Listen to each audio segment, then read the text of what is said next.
nous sommes dans Juge, chapitre 9, je crois, que c'est notre texte de base, depuis le verset premier. Veuillez occuper les places premières.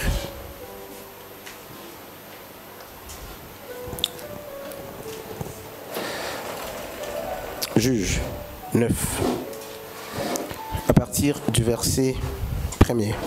Juge 9, à partir du verset premier. Et est-ce quelqu'un là, on peut lire? Juge 9, à partir du verset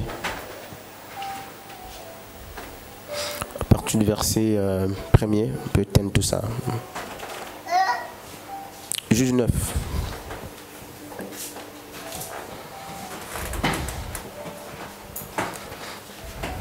La parole du livre de Juge 9, à partir du verset 1er.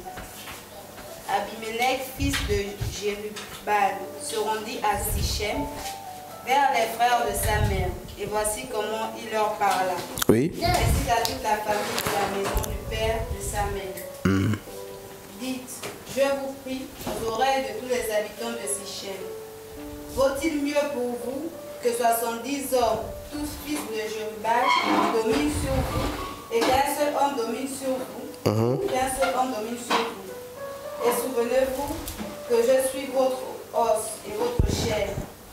Les frères de sa mère répétèrent pour lui toutes ces paroles aux oreilles de tous les habitants de Sichem.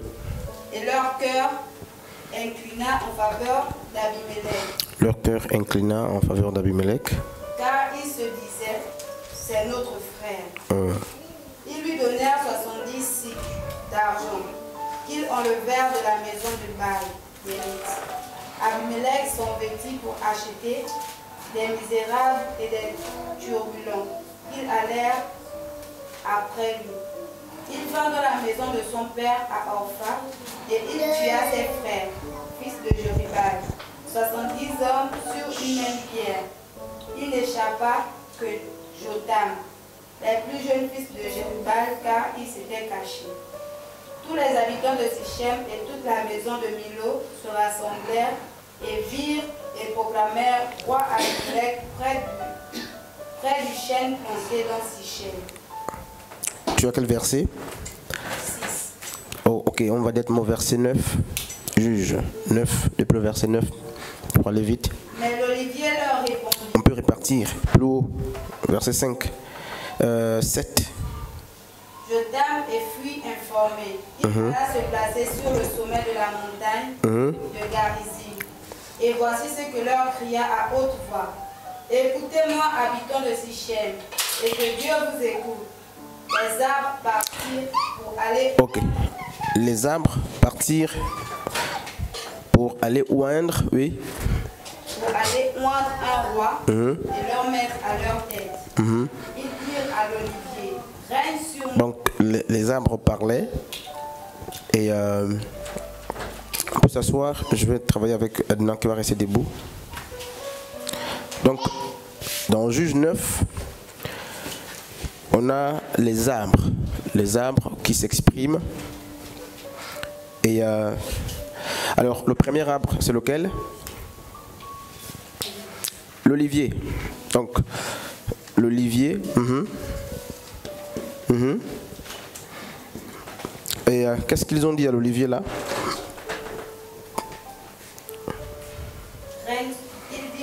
Ils dirent à l'olivier, règne sur nous.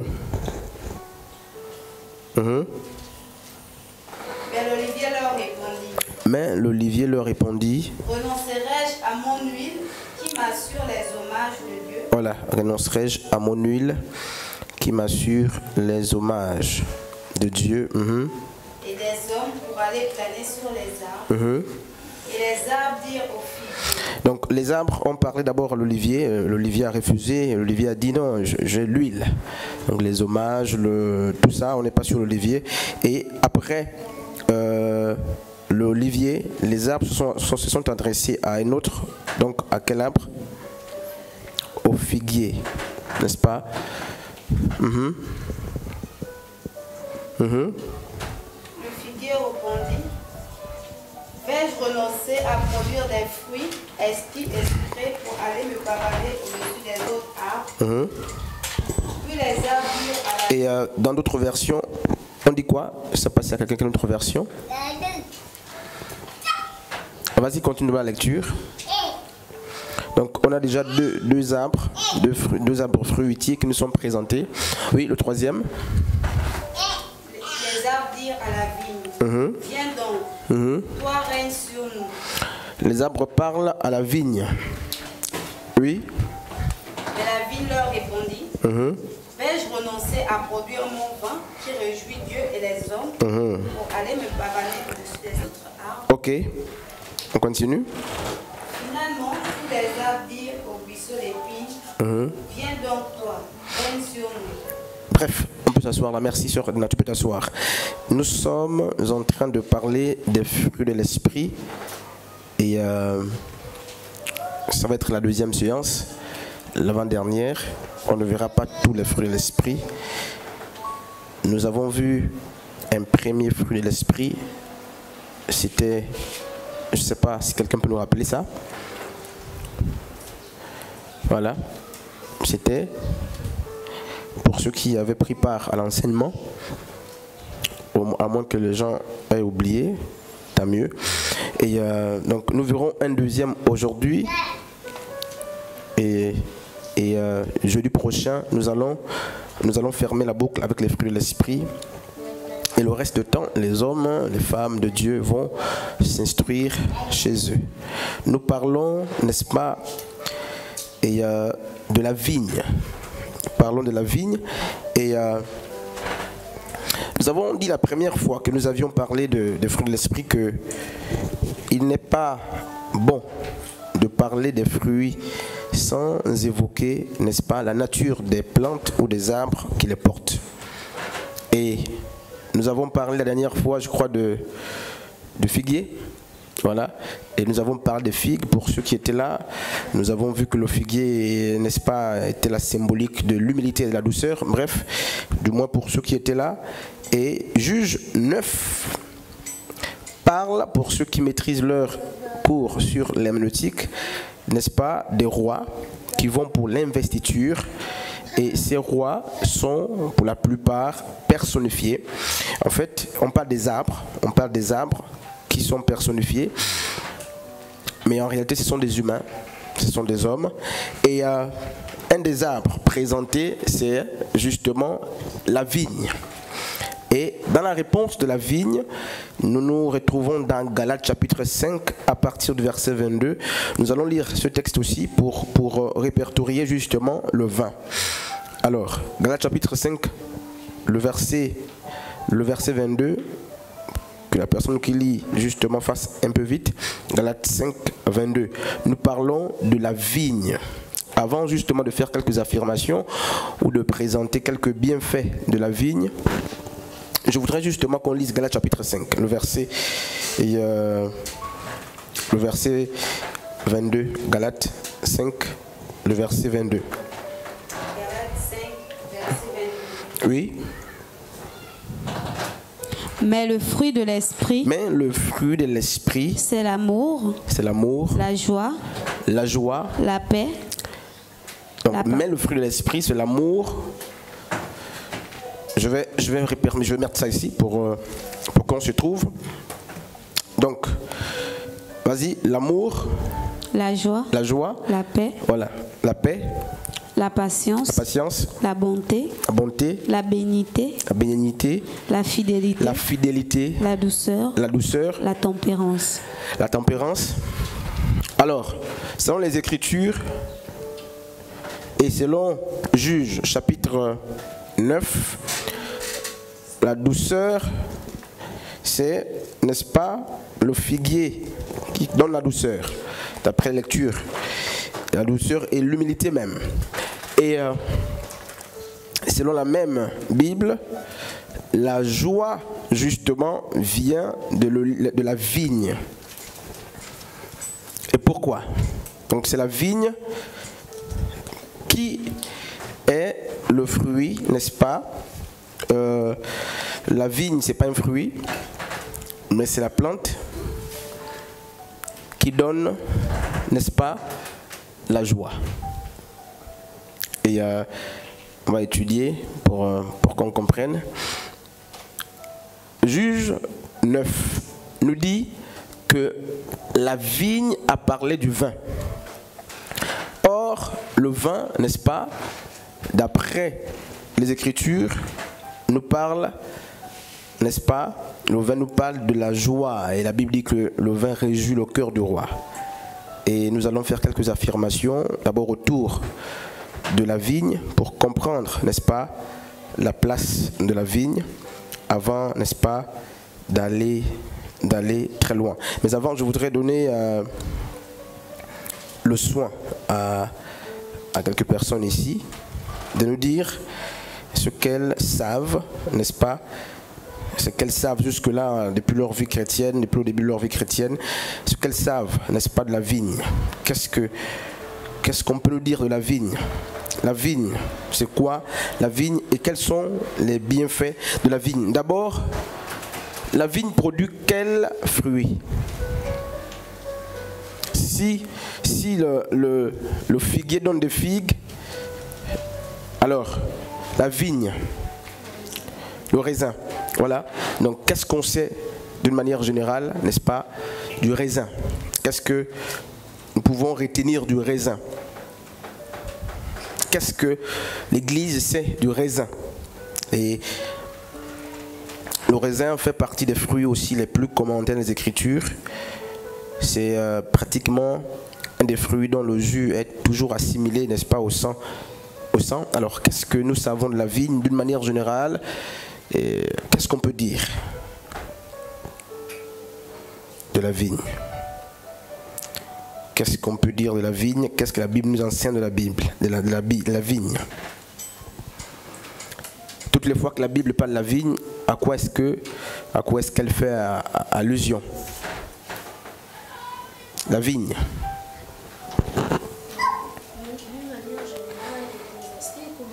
D'une manière générale, sans la Bible, qu'est-ce que la vigne nous enseigne? La vigne produit le raisin, et ce raisin produit le vin. Ok. D'une manière ecclésiastique, sur le plan spirituel, je peux dire la Bible, ce sont les... Je peux dire, c'est le peuple en fait de Dieu. Et le fruit produit, c'est le Saint-Esprit. En fait. D'accord. Alors, quelqu'un d'autre? Donc, la vigne, c'est l'arbre qui produit, n'est-ce pas, les raisins. Et je crois qu'il est important qu'on donne quelques particularités justement de la vigne. Mais avant, je voudrais aussi qu'on lise Jean chapitre 15, à partir du verset 1er. Là, on va un peu se situer. Et Jean chapitre 15, à partir du verset 1er. On nous parle, n'est-ce pas, de Christ qui est le cep et de son Père qui est le vigneron. Oui, très vite. Jean 15. Jean 15. Je suis le vrai cep. Jésus donc dit qu'il est le vrai cep, parce qu'il y a d'autres ceps. Les pasteurs, les marabouts, les hommes, ce sont aussi des ceps. Mais Jésus dit qu'il est le cep par excellence. Donc le vrai cep, oui. Et mon Père, est le vigneron. Oui. Tout serment qui est en moi. Tout serment qui est à moi. Et qui ne porte pas de fruit. Et qui ne porte pas de fruits. Il le retranche. Il le retranche. Et tout serment qui porte du fruit, il l'émonde. Afin qu'il porte encore plus de fruits. Ok. Vas-y. Déjà vous êtes purs à cause de la parole. Déjà vous êtes purs à cause de la parole que je vous ai annoncée. Demeurez en moi. Demeurez en moi. Et je demeurerai en vous. Ok. Donc on nous apprend que Christ est le tronc. Le tronc de la vigne. Et Jean 15, à partir du verset 1er, dit que le propriétaire de la vigne, ou celui qui a planté la vigne, c'est le Père de Jésus, donc Dieu. Et il y a des choses qui nous intéressent avant qu'on ne lise justement Isaïe 5, 1 à 7 pour comprendre que quand l'ancienne alliance parle de la vigne, il s'agissait d'Israël, la première vigne de Dieu. On nous apprend que en tant que serment, nous sommes greffés, n'est-ce pas, greffés à la vigne, au cep, donc au tronc de l'arbre, avec un seul objectif. C'est celui qui consiste à porter des fruits, mais à porter même des fruits en abondance. Et plus loin, Jésus-Christ, dans Jean chapitre 15, en parlant de lui comme étant, n'est-ce pas, le cep, dit ceci, nous sommes des serments, et il dit, donc tout serment qui est greffé, donc tout serment qui est greffé, n'est-ce pas, à la vigne, au cep, voilà, donc nous sommes ces serments-là, nous sommes ces serments-là, donc les serments, c'est nous, et le cep, il est là, voilà, donc il y a une différence entre nous et la personne de Jésus-Christ. Il dit, nous sommes des branches collées, donc greffées. Greffé, c'est quoi? Sœur Gaïla, greffé. Le mot greffé nous renvoie à quoi? On dit que, Jésus dit que nous ne sommes pas, enfin la parabole, pardon, le texte de Jean 15 ne dit pas qu'on est né, collé au tronc de la vigne ou au cep. Il utilise une expression qu'on voit aussi en biologie moléculaire, n'est-ce pas, lorsqu'on parle des végétaux tout de même. Il parle de la greffe. Il dit que nous avions été greffés. Et je voudrais qu'on soit un peu littéraire ou littéral à ce niveau-là. Alors c'est quoi? Quand on parle de la greffe, ça nous renvoie à quoi? Ça renvoie à quoi? La greffe? La joue. La joue. Ah non, la joue. On nous a greffé, on nous a collé. On t'ajoute un organe qui n'est pas le tien. Sur Gaïla dit c'est la joue. Oui. Quelqu'un d'autre? Engagé. Attaché. Greffé. Il dit nous avons été greffés.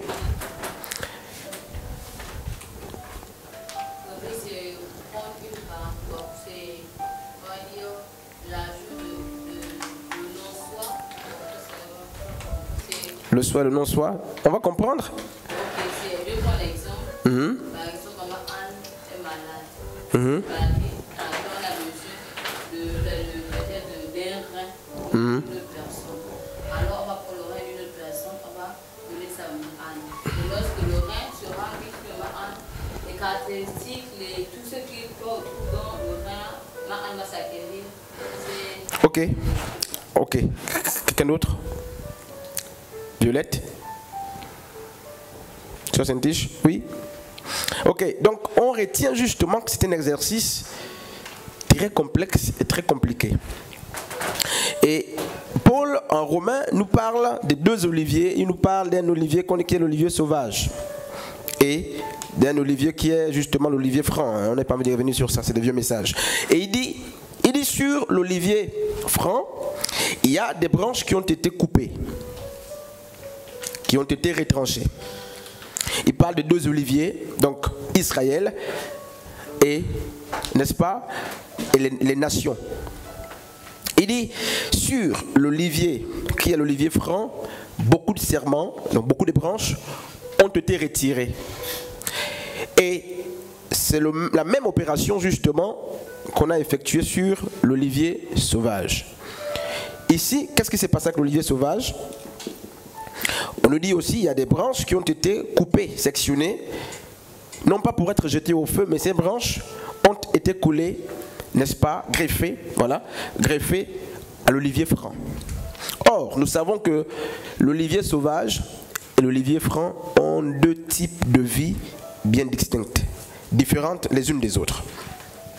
Et donc, quand on parle de greffage, qu'est-ce qu'il faut pour le greffage? Qu'est-ce qu'il faut pour faire un greffage? Oui, ça, il faut la compatibilité, sinon il y a rejet. Et à part la compatibilité, les éléments basiques pour parler d'un greffage, il faut Il faut l'organe, oui. Oui, mais il faut quoi? Les deux parties, je sais, il faut la compatibilité, mais il y a des expressions justement qui existent et pour en parler, il faut le greffon et la greffe. Il faut le greffon et la greffe. Vous voyez? Bref, on aura le temps de voir tout ça. Donc, Jean 15. Dans Jean 15, Jésus-Christ nous apprend que nous ne sommes pas nés, n'est-ce pas, collés au tronc donc, du cep de la vigne. Il dit non, nous avons été pris quelque part. Nous qui étions du monde, nous qui étions, n'est-ce pas, des ténèbres, nous qui étions privés de la cité, nous avons été pris quelque part, coupés là-bas, après certains exercices, pour être collés, n'est-ce pas, sur le tronc, donc le tronc, le cep de la vigne qui appartient justement à la personne de Dieu. Et lui, Jésus-Christ, sur cette plante, s'identifie comme étant celui qui doit justement recevoir toutes les branches ou tous les serments qui viennent d'ailleurs. Or, nous savons que il y a des vies qui ne sont pas compatibles ici. Et ça ne peut pas passer. Et qu'est-ce qui se passe? Nous venons des mondes et nous sommes greffés sur un autre monde. Nous avons un type de vie. Et nous sommes ici greffés sur, n'est-ce pas, le cep, donc sur un autre modèle de vie. Et qu'est-ce qu'on apprend? Tout de suite, la sœur Ostassi nous a fait comprendre qu'il y a le soi et le non-soi, le principe du soi et du non-soi. Donc, il peut y avoir des rejets. Qu'est-ce qui se passe? Naturellement, lorsqu'on est greffé ici en tant que serment sauvage, on sort justement de la sauvagerie ici, et on est greffé, en réalité, notre vie dépend désormais, n'est-ce pas, de la vie de ce cep, lui qui dépend des racines, mais on ne parle pas des racines, lui dépend des racines, les racines qui puisent justement dans le fondement pour prendre de l'eau, les sels minéraux et tout ce qui va avec, de sorte que le tronc justement soit nourri, et la vie qui doit, ou qui se doit d'impacter, n'est-ce pas, qu'on doit trouver naturellement dans les serments, ne peut plus être la vie que les serments ont transportée lorsqu'ils ont été pris sur l'olivier sauvage, ou sur la vigne sauvage si vous voulez. La vie qu'on doit désormais avoir, la vie qu'on doit désormais manifester, n'est plus celle que nous avions dans nos cellules familiales, nos cellules de nos traditions, nos pays, nos cultures. C'est une vie qui appartient exclusivement, n'est-ce pas, au cep sur lequel nous sommes déjà greffés. Donc, il est incompatible qu'on soit greffé sur le cep et qu'on manifeste justement d'autres fruits, une autre manière de vivre. Alors, si on va plus loin, si on veut se faire un peu, n'est-ce pas, on veut faire un jeu justement de mots, si nous étions... Un exemple, je prends un exemple tout bête comme ça, des avocats ici, nous étions des oliviers, par exemple comme ça ici, une fois greffés sur le cep de la vigne, on ne portera plus, n'est-ce pas, des avocats. On ne portera plus des fruits, n'est-ce pas, qui appartiennent à la nature de l'arbre sur lequel nous avions été défaits. Donc, la conséquence immédiate, n'est-ce pas, du greffage, c'est quoi? Nous bénéficions de tous les caractères, justement, tous les principes vitaux qui appartiennent à cette plante. Alors, si nous n'avions pas des raisins hier, parce que nous étions des oliviers sauvages, ça dépend des plantes sauvages, parce que désormais nous sommes greffés, n'est-ce pas, à la vigne, donc au cep, la nature voudrait qu'on porte essentiellement, n'est-ce pas, des figues, pas d'autres fruits. Parce que si le figuier, la vigne produit des épines, c'est normal que nous aussi, qu'on produise les épines. Si la vigne produisait des avocats, naturellement on doit aussi produire des avocats. Mais on sait que la vigne ne produit que des raisins. C'est ce qu'on a dit. La vigne ne produit rien d'autre que des raisins. Alors comment comprendre qu'on trouve chez nous tout autre fruit que le raisin? Tous les fruits qu'on a sur nous, n'est-ce pas, doivent être justement des raisins si on voit Christ comme étant la vigne. Si Christ est présenté comme l'olivier, nous portons des olives. Si Christ est présenté justement comme le figuier, on porte des figues. Alors ici Christ se présente comme étant le vrai cep, le cep donc de la vigne. nous on doit porter, donc n'est-ce pas, des raisins. Or, Ésaïe chapitre 5, à partir du verset 1er jusqu'à 7, nous parle, n'est-ce pas, de la vigne d'Éternel des armées, qui était la maison d'Israël. En parlant de la vigne, l'histoire biblique nous dit que la première vigne de Dieu, c'était, n'est-ce pas, la maison d'Israël. Je n'ai pas envie de lire tout ça. Et pour aller très vite, les serments, c'est donc tous les croyants. Et un des principes très importants qu'il ne faut pas omettre, c'est que le problème de Dieu ou de Christ n'est pas de savoir que nous sommes greffés sur le cep qui est la personne de Christ. Ça importe peu. Ce qui importe pour Dieu, ce n'est pas le fait qu'on soit greffé, parce que Jean 15 qu'elle a lu nous a fait comprendre que tout serment qui ne porte pas de fruits sera coupé. Donc, il y a la possibilité d'être greffé sur le cep et ne pas porter de fruits. Comment c'est possible? Je voudrais poser cette question. Comment c'est possible? Il n'y a pas de possibilité d'être greffé sur le cep et ne pas avoir des dons spirituels. Nous l'avons vu, que les dons spirituels, n'est-ce pas, les fruits de l'esprit ont la primauté sur les dons de l'esprit. Les dons de l'esprit, nous l'avions déjà dit, n'est-ce pas, n'attendent pas le perfectionnement des gens pour se manifester. Ça se manifeste même chez les enfants, chez les personnes à peine converties, mais ce n'est jamais et ce ne sera jamais le cas avec les fruits de l'esprit. Automatiquement en Christ, on manifeste, même sans le vouloir, sans désirer, les dons de l'esprit. Mais les fruits de l'esprit n'obéissent pas, n'est-ce pas, au même processus. Ce qu'il faut savoir, c'est que être greffé sur le cep ne dit pas que forcément nous porterons des fruits. Non. On peut faire même 1000 ans, toute une éternité, greffé. Nous sommes en Christ, on ne porte aucun fruit. Cela sous-entend que le port des fruits, n'est-ce pas, ne dépend pas seulement du fait qu'on soit attaché. Il dit qu'on soit attaché au cep. Il dit tout serment qui ne porte pas de fruits, n'est-ce pas, sera jeté, coupé et jeté, n'est-ce pas, au feu. Et je voudrais justement, je nous en parle, pourquoi? Pour qu'on fasse très attention. Alors, du raisin, qu'est-ce qu'on apprend d'une manière générale? Qu'est-ce qu'on peut dire du raisin? Alors, je vais faire quelques affirmations que j'ai gardées pour nous, pour qu'on comprenne, n'est-ce pas, et à quoi renvoie d'abord le raisin d'une manière générale, avant justement d'amener cela sur le plan spirituel. Donc, il faut qu'on comprenne que le raisin est, n'est-ce pas, le fruit par excellence de l'énergie. Donc en termes d'énergie, lorsqu'on cherche l'énergie, le raisin, n'est-ce pas, est vraiment conseillé. Pourquoi? Il contient, n'est-ce pas, de nombreux sucres facilitant, n'est-ce pas, l'assimilation de plusieurs éléments organiques. Et dans le raisin, on trouve non seulement le glucose, mais aussi le fructose.